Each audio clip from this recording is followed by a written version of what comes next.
Allez, bonjour à tous. Donc aujourd'hui à Montluçon, c'est parti pour la grève sur les retraites. Et on va diriger tout de suite sur la manifestation et vous allez voir qu'il y a du monde.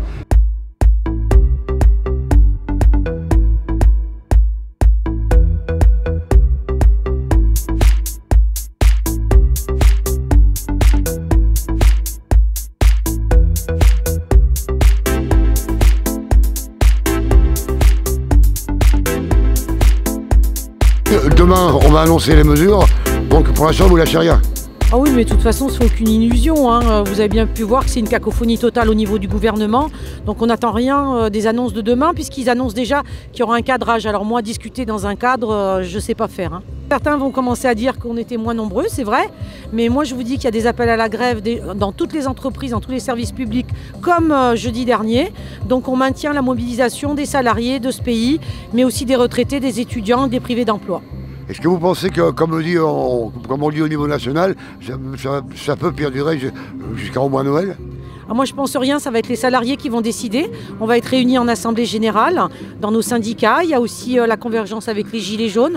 Donc ça sera le peuple, ça sera les personnes réunies collectivement qui décideront.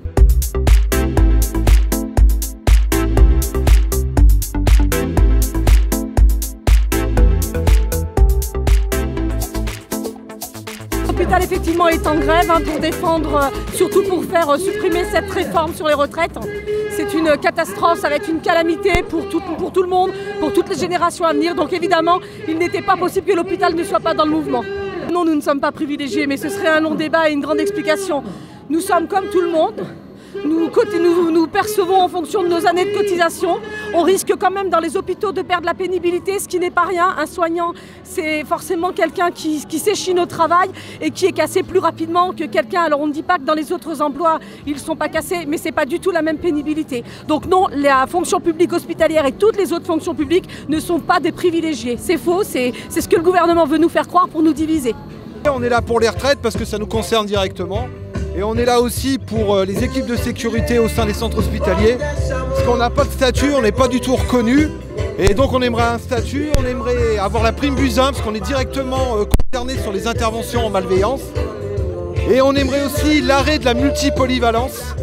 Parce qu'en fait on détourne complètement nos missions principales pour nous utiliser à des missions annexes qui ne nous concernent pas du tout. Et je pense qu'il est temps que notre métier soit reconnu, surtout dans le monde actuel dans lequel on est. C'est pour ça qu'on est là avec mes collègues, pour essayer de se faire entendre en espérant qu'il y ait un écho en France pour que notre métier soit reconnu et que les directions des hôpitaux arrêtent la multipolyvalence.